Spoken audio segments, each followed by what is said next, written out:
Your time starts now. ബഹുമാനപ്പെട്ട judges, അതേപോലെ തന്നെ മോഡറേറ്റർ, എൻ്റെ പ്രിയ സുഹൃത്തുക്കളെ, ആദ്യമേ തന്നെ ഒരു നന്ദി പറഞ്ഞുകൊണ്ട് തുടങ്ങുകയാണ്. എൻ്റെ ഈ ഒരു വിഷയം മാറിയപ്പോഴും ഇവിടെയുള്ള യുവാക്കളാണ് എന്നെ സപ്പോർട്ട് ചെയ്തത്.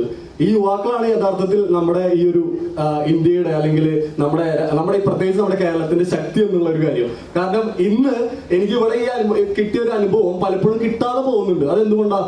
നമ്മുടെ നല്ല ബ്രെയിൻസ് ഒക്കെ പുറത്തേക്ക് പോയിക്കൊണ്ടിരിക്കുക. ആ പുറത്തേക്ക് പോകുന്നതിലൂടെ നമുക്ക് ഒരുപാട് ഒരുപാട് ഒരുപാട് പ്രശ്നങ്ങൾ ഉണ്ടാവുന്നുണ്ട്. അതിൽ ഏറ്റവും അടിത്തറയായിട്ടുള്ള പ്രശ്നം എന്താണെന്ന് അറിയോ? നമ്മുടെ ഫാമിലികളൊക്കെ ഇന്ന് അന്യം നിന്ന് പോയിക്കൊണ്ടിരിക്കുക എന്ന് പറയാം. കാരണം ആ കൂട്ടായ്മ, കുടുംബം എന്നുള്ളത് നശിച്ചുകൊണ്ടിരിക്കുകയാണ്. അത് ഏറ്റവും വലിയൊരു ഇതായിട്ട് എനിക്ക് തോന്നുകയാണ്. കാരണം നമുക്കിപ്പോഴും എപ്പോഴും പറയുന്ന ഒരു കാര്യമുണ്ട്, ഇവിടെ അമ്മൂമ്മ മരിച്ചു കിടക്കാൻ നിൽക്കുന്ന സമയത്ത് ഒരു തരി വെള്ളം ചോദിക്കുമ്പോൾ മക്കളൊക്കെ അങ്ങ് അവിടെയാണ്. അപ്പൊ നമുക്ക് ഓൺലൈനിൽ വെള്ളം കൊടുക്കാൻ പറ്റുമോ എന്നുള്ളൊരു ചോദ്യമാണ് ഇവിടെ വരുന്നത്. അങ്ങനെ ഒരു സിസ്റ്റം ഇതുവരെ ഉണ്ടായിട്ടില്ല. പക്ഷെ എനിക്ക് തോന്നുന്നു ഈ ഒരു കാലഘട്ടത്തിൽ നമ്മൾ ഏറ്റവും കൂടുതൽ ഫേസ് ചെയ്യുന്ന ഏറ്റവും വലിയ ദൂഷ്യമാണ് ഈ മൈഗ്രേഷന്റെ ഈ പറഞ്ഞിട്ടുള്ള കുടുംബ ബന്ധങ്ങൾ തകരുന്നു എന്നുള്ളൊരു വലിയ കാര്യം. മാനവ ചരിത്രത്തിൻ്റെത് എന്നതിനപ്പുറം Your time starts now. മാനവ ചരിത്രത്തിൻ്റെത് എന്നതിനപ്പുറം ലോക ചരിത്രത്തിന്റെ തന്നെ ഏറ്റവും വലിയ പ്രധാനപ്പെട്ട ഒരു ഘടകമാണ് കുടിയേറ്റം എന്നത്. ആദ്യകാലങ്ങളിൽ ദാരിദ്ര്യത്തിൽ വലഞ്ഞിരുന്ന ജനങ്ങൾ അവർക്ക് ഭക്ഷണം തേടി കുടിയേറ്റം നടത്തി. പിന്നീട് ഉരുകളിൽ കയറി ഗൾഫ് നാടുകളിലേക്കും ആഫ്രിക്കയിലേക്കും അവർ കുടിയേറ്റം നടത്തി. ഇന്നിന്റെ ഈ കാലഘട്ടത്തിൽ ചന്ദ്രനിലേക്കും അതിനപ്പുറമുള്ള ഒരു ലോകമുണ്ടെങ്കിൽ അവിടേക്കും കുടിയേറാൻ വെമ്പൽ കൊള്ളു നിൽക്കുന്ന ഒരു സമൂഹത്തിലാണ് നാം ഇന്ന് ജീവിക്കുന്നത്. ആ സമൂഹത്തിൽ കുടിയേറ്റത്തിന്റെ പ്രസക്തി എന്തെന്ന് ചോദിച്ചാൽ അത് വളരെ വലുത് തന്നെയാണ്. നമുക്ക് നമ്മുടെ രാജ്യത്ത് നമ്മുടെ നാട്ടിൽ ലഭിക്കാത്ത പല സൗകര്യങ്ങളും വിദേശത്ത് കിട്ടുമ്പോൾ അവിടേക്ക് പോകുന്നതിനെ ഒരു കാരണവശാലും കുറ്റം പറയാൻ സാധിക്കുകയില്ല. അങ്ങനെ വരുമ്പോൾ നമ്മുടെ നാടിന് സാമ്പത്തികമായും സാമൂഹികപരമായും മാറ്റങ്ങൾ സംഭവിക്കാം. ആ മാറ്റങ്ങൾ ഒരിക്കലും ദുർമാറ്റങ്ങളായിരിക്കില്ല. എന്നാൽ അതിന് നല്ല മാറ്റങ്ങളും അതിൽ നിന്ന് നമ്മൾ ഉൾക്കൊള്ളാൻ സാധിക്കുമെന്ന് പറഞ്ഞുകൊണ്ട് ഞാൻ നിർത്തുന്നു.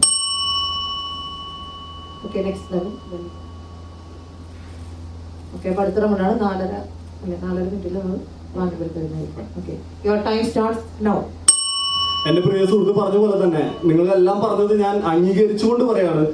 പുറത്തു പോകുമ്പോൾ നല്ല നല്ല കാര്യങ്ങൾ ഉണ്ടാവുന്നുണ്ട്. എന്നിരുന്നാലും എളുപ്പവഴി തേടി പോകുന്ന ഒരു സമൂഹമാണ് നമ്മളെ. ഒന്ന് ചിന്തിച്ചു കഴിഞ്ഞാൽ അറിയാം. കാരണം ഇവിടെ ഒരു തെരി കഷ്ടപ്പെട്ട് കഴിഞ്ഞു കഴിഞ്ഞാൽ ഇതിനും ഉന്നതമായിട്ടുള്ള രീതിയിൽ നമുക്ക് എത്തിപ്പെടാൻ സാധിക്കുന്നുള്ളത് നമുക്ക് എല്ലാവർക്കും അറിയാവുന്ന ഒരു കാര്യമാണ്. മാത്രമല്ല ഇന്നത്തെ ബിസിനസ് ടൈക്കൂൺസ് ആയിട്ടുള്ള ആളുകളൊക്കെ, ഇന്ത്യയിലെ ആളുകളൊക്കെ ആ ഒരു കാലഘട്ടത്തിൽ അവരുടെ യുവത്വത്തിൽ ഇവിടെ കഷ്ടപ്പെട്ടതിന്റെ ഫലമാണ് ഇന്ന് ഇവിടെ നടന്നിരിക്കുന്നത്. അല്ലെങ്കിൽ നമ്മളെല്ലാവരും വാഴ്ത്തിപ്പാടുന്ന യൂസഫ് അലി, അതുപോലെ തന്നെ ടാറ്റ, അംബാനി മുതലുള്ള ആളുകളൊക്കെ ഇവരൊക്കെ ഇവിടെ ഇന്ത്യയിൽ നിന്നുകൊണ്ട് പ്രയത്നിച്ചു. അതിന്റെ ഭാഗമായിട്ട് അവർ പല ഭാഗത്തേക്കും പോയി. പക്ഷെ ഇവിടെ ഈ ഇന്ത്യനെ അവർ ഇപ്പോഴും സ്റ്റിൽ അവരെ ഉയർത്താനായിട്ട് നോക്കിക്കൊണ്ടിരിക്കുകയാണ്. അതായത് ഓരോ സമൂഹത്തിനും വേണ്ടിയിട്ടാണ് അവരിപ്പോ പ്രയത്നിച്ചുകൊണ്ടിരിക്കുന്നത്. ഇപ്പോ നേരത്തെ പറഞ്ഞ പോലെ ഗൾഫിന്റെ ഒരു കാര്യം പറഞ്ഞു. ഗൾഫിൽ പോകുമ്പോൾ പണ്ട് ഇവിടെ ഒരു ഇൻഫ്ലോ ഓഫ് മണി ഉണ്ടായിരുന്നു നമ്മുടെ ഇന്ത്യയിലേക്ക്. ഇന്ന് യൂറോപ്പ് അല്ലെങ്കിൽ മറ്റു വിദേശ രാജ്യങ്ങളിലേക്ക് പോകുമ്പോൾ ആ ഇൻഫ്ലോ വരുന്നില്ല. കാരണം എന്താണെന്ന് അറിയോ? അവിടെ സെറ്റിൽ ആവാനാ പോകുന്നത്. അവിടെ കിട്ടുന്ന പൈസ അവിടെ ചെലവാക്കിക്കൊണ്ടിരിക്കുകയാണ്. ഇവിടെ അച്ഛനും അമ്മയ്ക്കും ജീവിക്കാൻ വേണ്ട ഒരു നിസ്സാര തുക മാത്രമാണ് അവർ അയച്ചു കൊടുക്കുന്നത്. ബാക്കിയെല്ലാം അവർ അവിടെ സേവ് ചെയ്തുകൊണ്ടിരിക്കുകയാണ്. നമ്മുടെ നാടിനോ അല്ലെങ്കിൽ നമ്മുടെ സാമൂഹികപരമായിട്ടുള്ള രീതിയിലോ സാമ്പത്തികപരമായിട്ടുള്ള രീതിയിലോ യാതൊരുവിധ മുന്നോക്കവും ഈ ഒരു കാര്യത്തിൽ സംഭവിച്ചിട്ടില്ല. എന്റെ പ്രിയ സുഹൃത്ത് ഇപ്പോൾ യൂസഫ് അലിയുടെ കാര്യം പറയുകയുണ്ടായി. യൂസഫ് അലി ഇന്ത്യയിൽ നിന്നിരുന്നെങ്കിൽ ഒരിക്കലും ഇന്ന് അദ്ദേഹം ആരായിരിക്കുന്നുവെന്ന് ആ രീതിയിൽ അദ്ദേഹം എത്തുമെന്ന് എനിക്ക് ഉറപ്പില്ല. കാരണം അദ്ദേഹം വിദേശത്ത് പോയത് കൊണ്ട് തന്നെയാണ് അദ്ദേഹം ഇന്ന് മെച്ചപ്പെട്ട ഒരു ജീവിതം നയിക്കുന്നത്. ഇന്ന് നമ്മുടെ നാട്ടിലേക്ക് നമ്മൾ നോക്കുക. നമ്മുടെ കോളേജുകളിൽ പട്ടിപറ്റി കിടക്കുന്നു.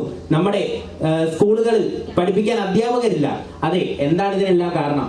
നമ്മുടെ കുട്ടികൾക്ക്, നമ്മുടെ യുവതലമുറയ്ക്ക് നമ്മുടെ നാട്ടിൽ കിട്ടേണ്ട സൗകര്യങ്ങൾ കിട്ടാതിരിക്കുകയും അത് പുറത്തൊരിടത്ത് നൽകുമ്പോൾ അത് അവർ സ്വീകരിക്കുകയും ചെയ്യുന്നു. ശരിയാണ് സുഹൃത്തെ. പക്ഷെ എനിക്കൊരു കാര്യം കൂടി ആഡ് ഓൺ ചെയ്യാനുണ്ട്. കാരണം ഞാൻ പറഞ്ഞ മുഴുവൻ കാര്യം താങ്കൾ കേട്ടിട്ടില്ല എന്ന് തോന്നുന്നു. യൂസഫ് അലി പുറത്തു പോയി അദ്ദേഹം പൈസ ഉണ്ടാക്കി. പക്ഷെ ആ പൈസ കേരളത്തിലേക്ക് ഒലിച്ചു വന്നു, അല്ലെങ്കിൽ ഇവിടെ ഇൻഫ്ലോ ആയിട്ട് വന്നു. ഇപ്പോൾ മൈഗ്രേറ്റ് ചെയ്യുന്ന ആളുകളൊക്കെ സെറ്റിൽ ആവാൻ വേണ്ടിയിട്ടാണ് പോകുന്നത്. അല്ലെങ്കിൽ ഈ പറയുന്ന സ്റ്റാൻഡേർഡ് ഓഫ് ലിവിംഗ് എന്ന പേരിൽ പോകുമ്പോൾ അവിടുന്ന് ഈ എമൗണ്ട് ഓഫ് മണി നമ്മുടെ നാട്ടിലേക്ക് വരുന്നില്ല, അവിടെ സ്പെൻഡ് ചെയ്യുന്നില്ല. സാമ്പത്തികമായിട്ട് ആയിട്ട് വലിയൊരു എക്കണോമിക് ക്രൈസിസിലേക്കാണ് ഫ്യൂച്ചറിലേക്ക് ഈ കേരളം അല്ലെങ്കിൽ ടോട്ടൽ ഇന്ത്യ മാറാൻ പോകുന്നത്. അതും കൂടി ഇതിലൊരു വ്യക്തമാണ്. അതേപോലെ തന്നെ കോളേജിന്റെ ഒരു കാര്യം പറഞ്ഞു. എനിക്ക് തോന്നുന്നു പട്ടി പറ്റി കിടക്കുന്ന കോളേജുകൾ മാത്രമാണെങ്കിൽ അത് 1-2 കോളേജുകളായിരിക്കും എനിക്ക് തോന്നുന്നു. ബാക്കി നല്ല രീതിയിൽ എനിക്ക് തോന്നുന്നു നല്ല രീതിയിൽ എഡ്യൂക്കേഷൻ കൊടുക്കുന്ന, ഇന്റർനാഷണൽ ലെവൽ എഡ്യൂക്കേഷൻ കൊടുക്കുന്ന 2 സംസ്ഥാനങ്ങളാണ് ഡൽഹിയും അതേപോലെ തന്നെ കേരളവും. അതായത് ബേസിക് എഡ്യൂക്കേഷൻ മാറി ഏറ്റവും നല്ലൊരു ഫ്യൂച്ചറിസ്റ്റിക് എഡ്യൂക്കേഷൻ കൊടുക്കുന്ന ഒരു നാടുകളായിട്ട് മാറിയിരിക്കുകയാണ്. അപ്പൊ ഇതൊക്കെ ഇവിടെ ലഭിക്കുന്നുണ്ട്. പക്ഷെ എന്തുകൊണ്ട് ഇവരെല്ലാം അവിടെ പോകുന്നു എന്നുള്ള വലിയൊരു ചോദ്യചിഹ്നമാണ്. പ്രിയ സുഹൃത്തെ, ഇപ്പോൾ വിദ്യാഭ്യാസത്തിന്റെ കാര്യം പറയുകയുണ്ടായി. അങ്ങനെ ചോദിക്കുമ്പോൾ ഞാനൊരു കാര്യം ചോദിച്ചുകൊള്ളട്ടെ. ഇപ്പോൾ താങ്കൾ പുറത്തുപോയി വിദ്യാഭ്യാസം നടത്തിയ ഒരാളാണെന്നാണ് എനിക്കറിയാൻ സാധിച്ചത്. തീർച്ചയായും. അപ്പോൾ താങ്കൾ എന്തിനാണ് കേരളവും ഡൽഹിയും വിട്ട് പുറത്തേക്ക് പോയത്? അതെ, അതിനുള്ള മറുപടിയാണ്. ഞാനിവിടെ 4 വർഷം അധ്യാപകനായിരുന്നു. ഈ അധ്യാപനത്തിൽ മുന്നോട്ട് പോകാൻ വേണ്ടിയിട്ട് ഒരു ഹയർ എഡ്യൂക്കേഷന് വേണ്ടി മാത്രമാണ് ഞാൻ പുറത്തു പോയത്.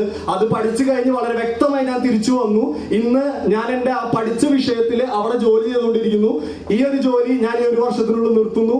ഇനി എന്റെ അടുത്ത ലക്ഷ്യം എന്ന് പറഞ്ഞാൽ ഇവിടെ നല്ലൊരു PhD ഈ ഒരു ചോദ്യത്തിന് പേഴ്സണൽ ആയതുകൊണ്ടാണ് പേഴ്സണലായിട്ട് പറയുന്നത്. ഈ ഒരു PhD ചെയ്ത് ഇവിടെ തന്നെ നല്ല രീതിയിൽ വിദ്യാഭ്യാസം കൊടുക്കുക. 4 വർഷം അധ്യാപകനായിരുന്ന ഒരാളാണ് ഞാൻ. അപ്പോ നല്ലൊരു വിദ്യാഭ്യാസം കൊടുക്കുക എന്നുള്ള ഒരു ഒറ്റ ലക്ഷ്യത്തോടു കൂടി മാത്രമാണ് ഞാൻ പുറത്തേക്ക് പോയത്. അതെ, താങ്കൾ പറഞ്ഞതിൽ തന്നെ എന്റെ ഉത്തരവുണ്ട്. ഇപ്പോൾ നമ്മുടെ എല്ലാ യുവജനങ്ങളും പോകുന്നത് അവർക്കൊരു സാമ്പത്തികമായ നേട്ടം ഉണ്ടാക്കാനായിരിക്കത്തില്ല.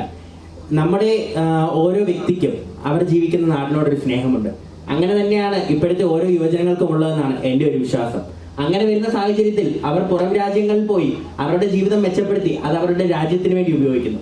അത് മാത്രമല്ല, ഇപ്പോൾ നമ്മൾ മാറിക്കൊണ്ടിരിക്കുന്ന ഈ കാലഘട്ടത്തിൽ വസുദൈവ കുടുംബകം, ഗ്ലോബലൈസേഷൻ പോലുള്ള പ്രക്രിയകൾ നടന്നുകൊണ്ടിരിക്കുമ്പോൾ നമ്മുടെ ലോകം മുഴുവൻ ഒരു രാജ്യമായി പരിണമിച്ചുകൊണ്ടിരിക്കുന്ന ഈ സാഹചര്യത്തിൽ കേവലം ഒരു രാജ്യത്തിന്റെ എക്കണോമിക് ക്രൈസിസിന് അപ്പുറം ലോകം എങ്ങനെ വളരുന്നു, നാളത്തെ ലോകം എങ്ങനെ ആയിരിക്കണം, നാളത്തെ ലോകത്തിന്റെ വിഭാവനത്തിൽ നമ്മൾ മലയാളികളുടെ അല്ലെങ്കിൽ നമ്മൾ ഇന്ത്യക്കാരുടെ പാർട്ട്, നമ്മൾ എന്തൊക്കെ കോൺട്രിബ്യൂഷൻ ചെയ്യുന്നു എന്നത് തികച്ചും പ്രസക്തമാണ്. ഓക്കെ, തീർച്ചയായും സുഹൃത്തെ. പക്ഷെ എനിക്ക് അതിലൊരു കാര്യം പറയാനുള്ളത്, നിങ്ങളിപ്പോ പറഞ്ഞു പുതിയൊരു എഡ്യൂക്കേഷൻ നടത്തി അവരെ സാമൂഹികമായിട്ടും സാമ്പത്തികമായിട്ടും ഇങ്ങോട്ട് ഉപകാരം ചെയ്യുന്നത് വളരെ എനിക്ക് തോന്നുന്നു ഒരിക്കലും ഇല്ലാത്ത അല്ലെങ്കിൽ സംഭവിക്കാത്ത ഒരു കാര്യമാണ് ഇപ്പോൾ നടന്നുകൊണ്ടിരിക്കുന്നത്. മാത്രമല്ല, സന്തോഷ് ജോർജ് കുളങ്ങര പോലെയുള്ള ഒരാള് അദ്ദേഹത്തിന്റെ യുവത്വത്തില് ലോകം മുഴുവൻ സഞ്ചരിച്ചതിന് ശേഷം തിരിച്ചു വന്നു, അദ്ദേഹത്തിന്റെ നാട്ടിലേക്ക് തിരിച്ചു വന്ന് ഇന്ന് നമ്മുടെ പ്ലാനിംഗ് കമ്മീഷനിൽ വരെ അദ്ദേഹം ഇടം പിടിച്ചുവെങ്കിൽ മൈഗ്രേഷൻ എന്നുള്ള പറഞ്ഞിട്ടുള്ള സംഭവത്തില് നമ്മൾ അങ്ങോട്ട് പോയി അവിടെ സെറ്റിൽ ആവുക അല്ലെങ്കിൽ അതല്ല നമ്മുടെ രാജ്യത്തിന്റെ സാമ്പത്തികമായും സാമൂഹികമായും മുന്നോട്ട് കൊണ്ടുപോകുക എന്നുള്ളതാണ്